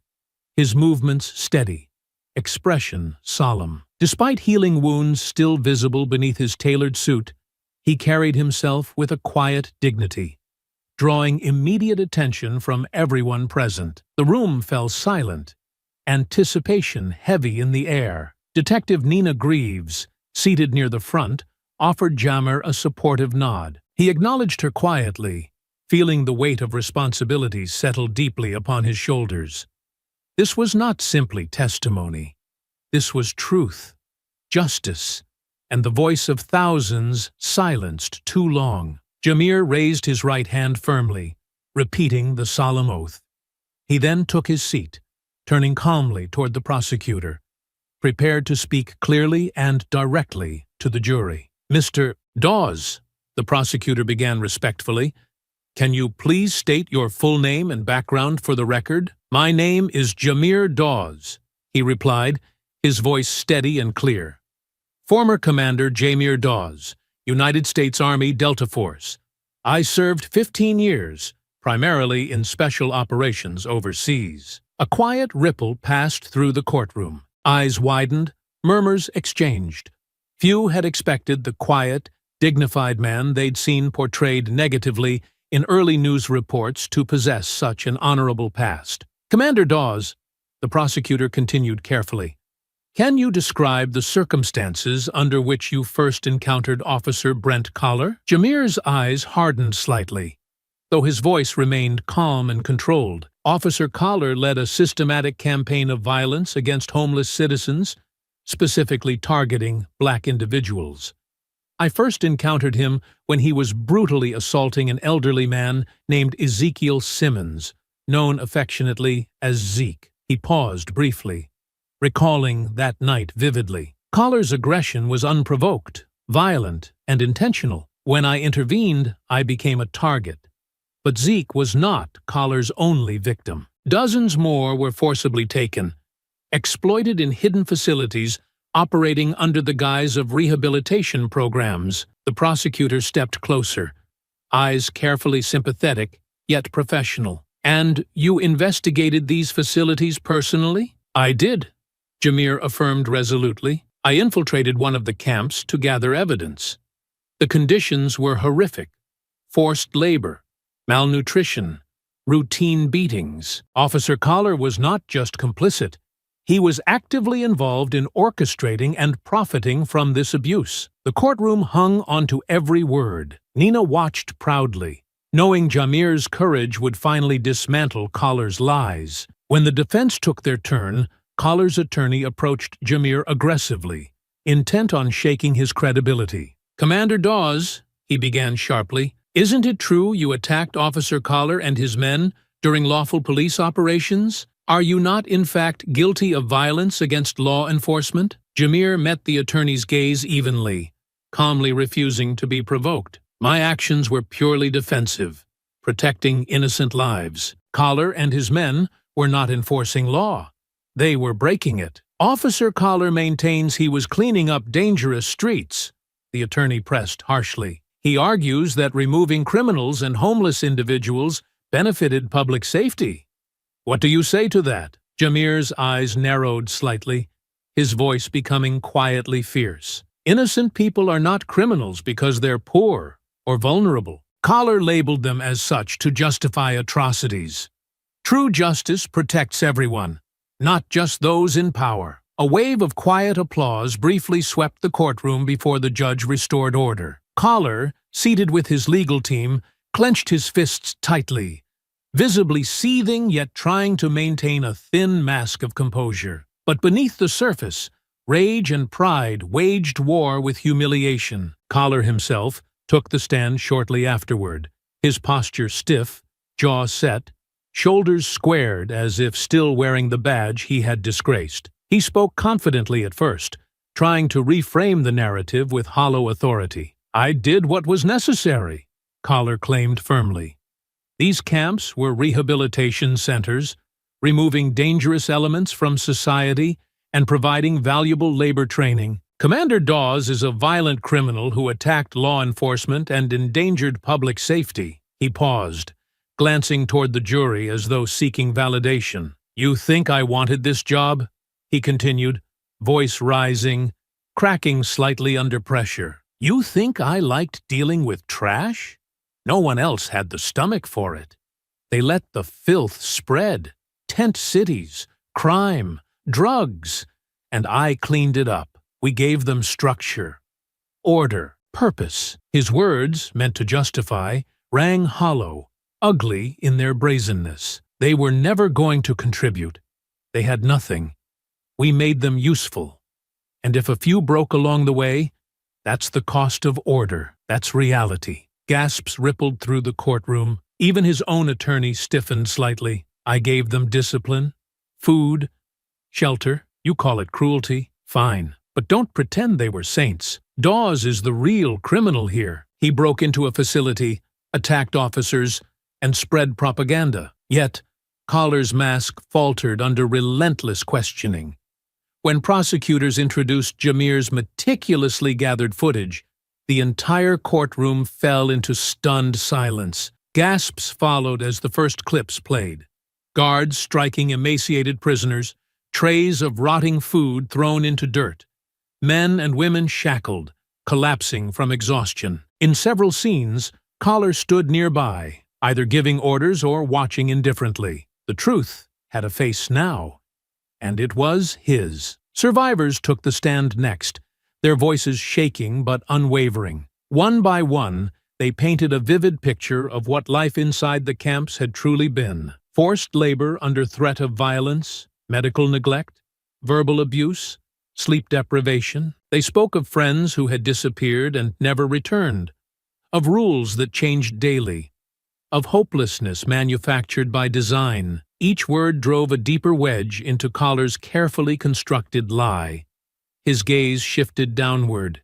His hands fidgeted. Public perception shifted dramatically as the trial continued. Media outlets reported Jameer's story with gravity and admiration.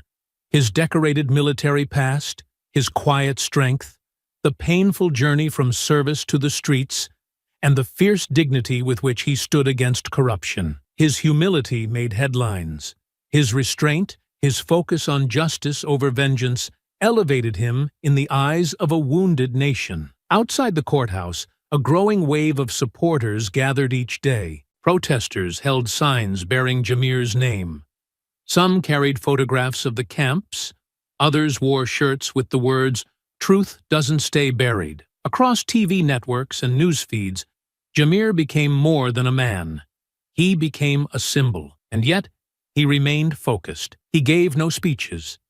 He accepted no titles. When reporters approached, he pointed them toward the victims, the ones still healing, still piecing their lives back together. The spotlight meant nothing to him. Justice was his only goal. When the jury finally delivered a swift, decisive verdict, guilty on all charges, a wave of emotion surged through the courtroom. Cheers erupted inside and out. Journalists scrambled to capture the moment. Families cried. Strangers embraced. Collar sat stunned. Disbelief and rage etched plainly across his face. His lips trembled, nostrils flaring as the gravity of his defeat settled on him like cold steel. His lips trembled, nostrils flaring as the gravity of his defeat settled on him like cold steel. For the first time, he seemed small, powerless, finished. As the bailiff stepped forward to place the cuffs on him, Collar broke his silence one last time, muttering bitterly under his breath. "You think this changes anything? You think they won't find someone else to take my place? This world doesn't want your kind in charge, Dawes." Jameer, seated calmly across the room, met his gaze with quiet certainty. "That's where you're wrong. It already has." And with those final words, justice sealed its victory. In the days following, Jameer visited Zeke at the recovery center, finding his friend sitting quietly outside beneath gentle sunlight, looking far healthier than he'd been weeks earlier. Zeke smiled warmly upon seeing Jameer approach. "You did it, Jameer," Zeke said softly, eyes filled with gratitude and pride. "You gave us justice." Jameer gently squeezed his friend's shoulder, modesty clear in his quiet smile. "We did, Zeke." Together, the city began healing, survivors finally receiving support and care they desperately needed. Nina tirelessly championed reforms within the police department, public support overwhelmingly behind her. Jameer continued advocating quietly, speaking only when necessary, his quiet strength reinforcing each message. At a large community gathering weeks later, hundreds gathered to honor survivors and activists who'd courageously fought injustice. Jameer stepped quietly onto the stage, the crowd instantly erupting into cheers.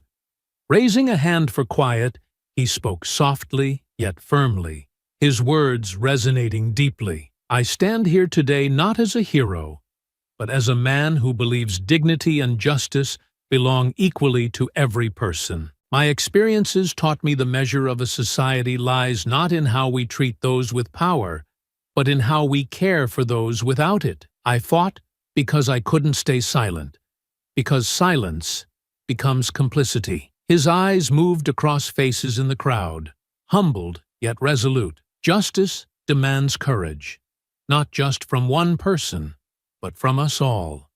Together, we've shown what's possible when we refuse to accept cruelty. But our work isn't finished. It must continue every day, in every decision. Applause thundered powerfully.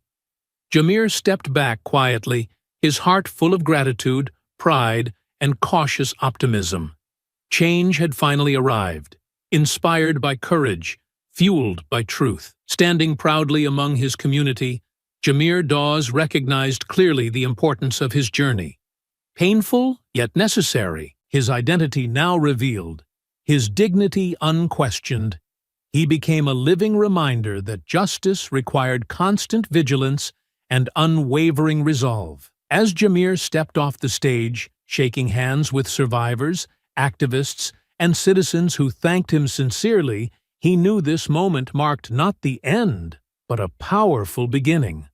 A commitment he would carry forward proudly for the rest of his days. Sunlight gently painted golden hues across the rooftops of a once-broken neighborhood, now showing signs of renewal as Jameer Dawes and Ezekiel "Zeke" Simmons stood proudly in front of a newly constructed community shelter. The freshly painted sign above the entrance read clearly in bold letters, "Zeke's Place. Hope lives here." They'd chosen the name together, a quiet but powerful tribute to the journey they'd shared and the lives they had fought so fiercely to protect. Jameer turned toward Zeke, who stood leaning slightly on a cane. His health vastly improved, though age and hardship still marked his gentle face. Zeke's eyes shone warmly as he gazed upon the shelter, emotion clear in his soft voice. "Never thought I'd see something like this, Jameer," Zeke murmured softly, gratitude and wonder filling his expression. "This place, it's everything we dreamed it would be." Jameer nodded thoughtfully, glancing around at volunteers eagerly preparing for the grand opening. "It's just the start, Zeke. There's still a long road ahead, but every step forward matters." Zeke squeezed Jameer's shoulder affectionately. "Couldn't have taken that step without you, Jameer. Folks are finally listening, finally seeing us." As they spoke, Detective Nina Greaves approached, wearing a crisp uniform adorned with insignia marking her recent promotion to captain. Her determined efforts to root out corruption recognized publicly and proudly. Her eyes met Jameer's, filled with quiet pride. "Jameer, Zeke," Nina greeted warmly, admiration clear in her voice. "I brought someone who wanted to see this place for himself." From behind her stepped Bird, dressed neatly and carrying a backpack, his youthful face now brightened by confidence and newfound purpose. Bird smiled shyly, stepping forward to embrace Jameer tightly. "I start classes next week," Bird announced proudly, his voice filled with genuine excitement. "Community college, criminal justice. I figure maybe someday I'll wear a badge too. Make sure what happened to us never happens again." Jameer smiled proudly, gently patting Bird's shoulder. "You'll be one of the good ones, Bird. We're counting on you." Bird nodded earnestly, determination evident. "I won't let you down, Jameer." Volunteers and residents gathered quietly around the small group. Conversations hushed respectfully as Jameer stepped forward to address them. His voice carried softly yet powerfully through the crowd, each word measured with quiet dignity. "Thank you all for being here today. This place, Zeke's Place, is more than just shelter from the streets. It's proof that change is possible when we refuse to ignore suffering. Our journey has been difficult. We've faced cruelty, injustice, and corruption. But together, we've also found strength, courage, and hope." Jameer paused briefly, glancing toward Zeke with deep respect. "We named this place after Zeke because he taught me something crucial. Every single life matters. Every person deserves dignity. This shelter belongs to everyone who's ever felt forgotten. Here, nobody stands alone." Applause echoed warmly, heartfelt and powerful. Jameer stepped back humbly, allowing Zeke to take his place at the microphone. Zeke smiled gently, gripping the cane tightly, yet standing tall. Jameer's too modest, but truth is, he's our quiet hero," Zeke said sincerely. "We built this together. But Jameer gave us courage, even when hope felt impossible. Remember this moment, because today marks the start of a future we never thought we'd see." The shelter's doors opened, welcoming in individuals who once believed the city had forgotten them. Jameer and Zeke greeted each person personally, learning their names, offering warmth and respect in every handshake. Nina and Bird joined them, each playing their part to ensure this day marked lasting change. In the weeks and months that followed, the city continued transforming, not overnight, but steadily. As systems long broken were rebuilt carefully and fairly, policies changed. Accountability became standard practice rather than an afterthought. Captain Nina Greaves remained fiercely committed to reform, overseeing new training and accountability standards within the police force, determined to restore trust one honest action at a time. Bird excelled at school, passionately embracing a future he'd once believed impossible. Driven by memories of the suffering he'd endured, he frequently returned to volunteer at Zeke's place, mentoring others, proudly sharing his journey to inspire younger residents that a brighter future remained within their grasp. Zeke himself spent his days quietly caring for residents, offering wisdom born from experience and compassion. His strength and kindness made the shelter a true home for countless individuals seeking refuge and renewal. Jameer continued advocating quietly, attending community meetings, providing insights, ensuring voices of those who'd suffered remained at the forefront of every discussion. Yet, as time passed, he found himself drawn again toward quiet reflection, stepping back gradually to let others continue the work he'd begun. One gentle evening, beneath streetlights softly glowing, Jameer stood at the shelter entrance, observing quietly from the shadows as volunteers assisted new arrivals. A small smile briefly touched his lips. Seeing Zeke warmly welcoming a frightened young mother and child into the safety of the shelter reminded Jameer clearly why he'd fought so fiercely. Silently, he stepped away, slipping unnoticed into the bustling city streets. He moved quietly among the crowds, unrecognized yet intimately connected to their lives. This time, he was not hiding, not running, but watching, guarding silently from afar. He would remain always ready, quietly vigilant, ensuring justice and dignity remained secure. Jameer Dawes had never sought praise, only justice. He had learned deeply the battles worth fighting were often quiet, unnoticed. Change happened slowly, patiently. One act of kindness, one gesture of courage at a time. The city slowly rebuilt itself on foundations Jameer and his allies laid quietly yet firmly. New systems rose, fair, compassionate, just, replacing cruelty and corruption. Jameer walked silently through the streets he'd reclaimed, comforted seeing people no longer afraid, no longer forgotten. Though Jameer eventually disappeared from public view, he remained always present in spirit, an unspoken protector, a symbol of resilience and quiet strength. Occasionally, stories emerged among residents, tales of a silent guardian watching over the city.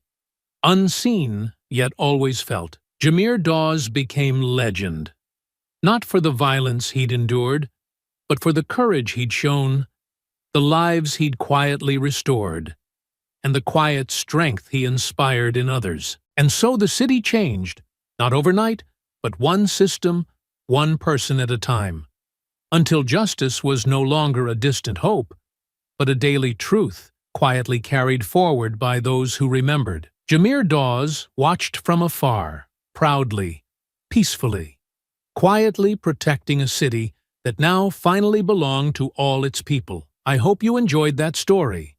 Please share it with your friends and subscribe so that you do not miss out on the next one. In the meantime, I have hand-picked 2 stories for you that I think you will enjoy. Have a great day.